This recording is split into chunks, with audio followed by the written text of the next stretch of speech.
Good day, everybody. Darren Yaki here with Echo Y Farms.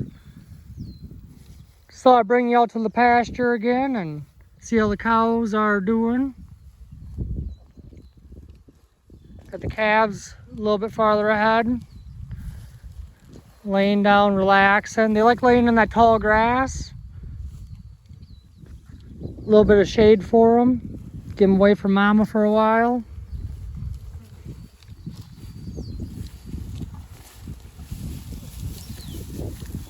About 5:30 Sunday evening. They got a new paddock shift about an hour ago at 4:30. They would have got this new shift that we're standing in. We'll kind of walk over to the area that they've been grazing throughout the day, see what that all is looking like.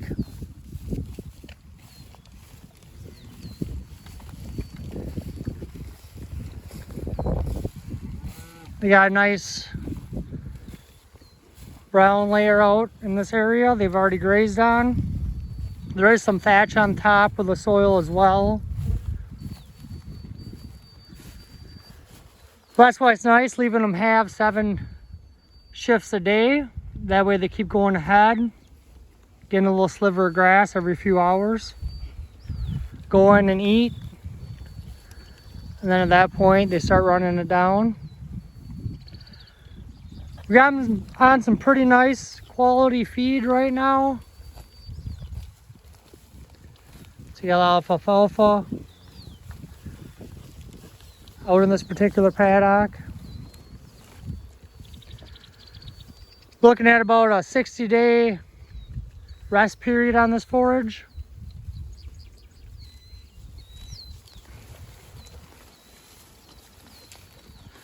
That's why they're kind of matting more of her down as well, because the alfalfa is kind of laying down already. Actually, I'm kind of getting tripped up in it as I'm walking across. Kind of see it's kind of a mat, kind of viney almost, you want to call it. Doesn't take much to get that down.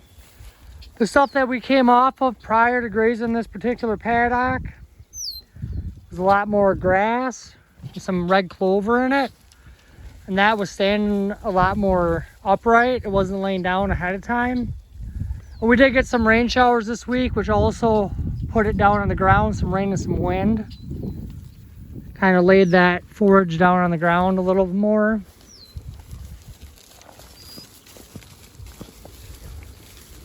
But yeah, you kind of see and get the gist of what we got going on out in our pasture.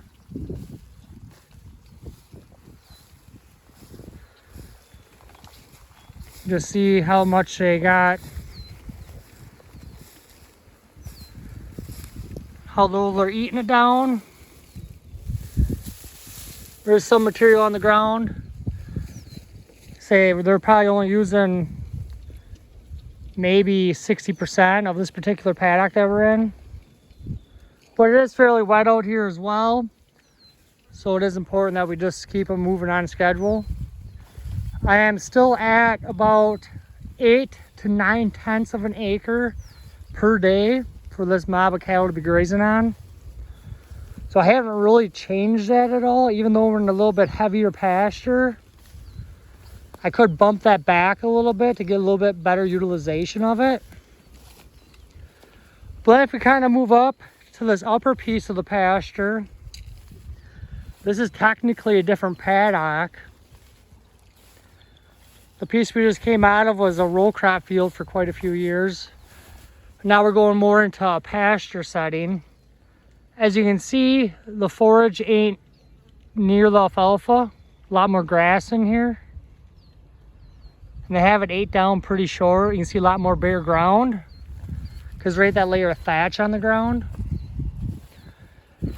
So we're running these two paddocks together right now. If we kind of zoom back, they came off that knoll back behind us over there. That's starting to green up nice, starting to recover from them grazing it. You can definitely see the line over there. But we brought the cattle through a gateway on the left side of the photo into this paddock that we're in. And then we're grazing towards our buildings instead of away. So there's some really nice forage back there.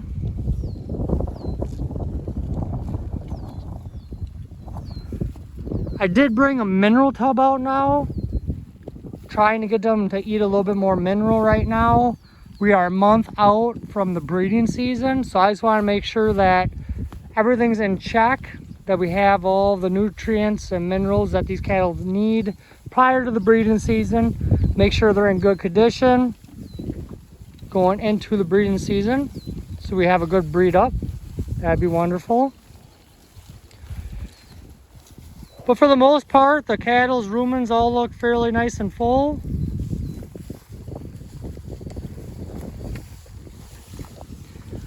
Come out to the pasture. What we're looking for is rumen fill, manure, checking to see what their manure is, and pretty well keeping an eye on the condition of the cattle. Sometimes we get overwhelmed and start looking at the pasture and say, oh, they could have ate the pastures a little better. But if we don't keep an eye on the condition of the cattle could be going downhill because we're making them eat too much of the pastures. So we're keeping an extra close eye on them. Like I say, this month was prior to breeding. Since we only have a 40-day breeding season, everybody has to be in tip-top shape to get going. We got a few head down there meandering around. Them group is, I'd say all of them are in heat from what I've been seeing so far today. There's about 5 or 6 of them in that group that are in standing heat today. So that's nice to see everybody cycling. As long as they stay that way and stay in that condition before the breeding season starts. But yeah, we got one more move of the day. Like I say, it's 5:30 right now. 6:30 will come around and they'll get another move. So they got a lot of eating to do here in the next hour before their next shift opens up.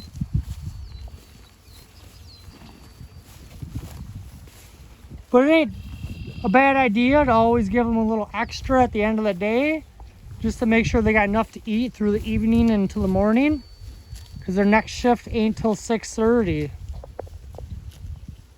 Here is our leader cow. She's always pushing that fence line. She's in really good condition, really good shape. But again, she's the one who's always out front, always pushing that virtual fence. She's always the first one in. Yeah, these guys are just hanging around, full bellies.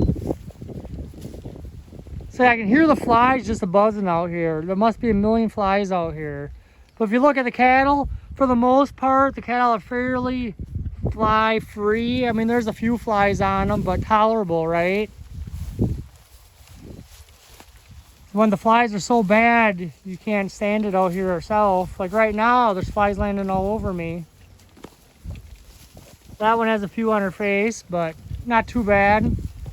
Definitely tolerable levels yet for not having any insecticide out here for the cattle. So there ain't no fly control yet this year. If it does get bad enough, we are not afraid to use fly control if we really have to. We prefer not to. But if they do get bad, we will bring it out here because, again, animal health is very critical and a top priority for us.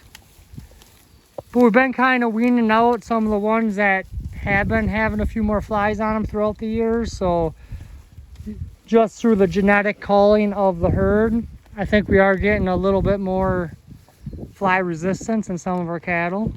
So that's kind of nice to see. I really like this cow right here, number 122. She's a 2021 model.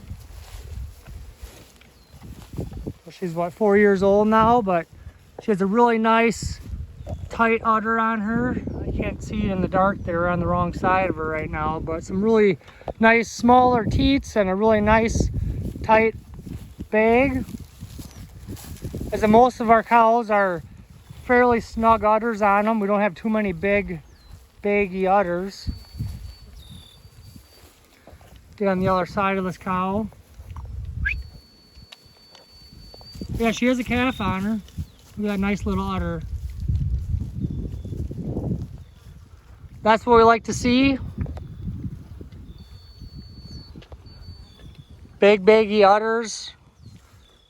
May produce a lot of milk sometimes, but one little calf doesn't need a whole lot of milk every day. Well, yeah, that's about all we got going on out here. Just thought I'd bring you along for the afternoon, evening tour of the cow mob. All right, well, y'all have a great evening. We'll talk to you later. Thanks for following along.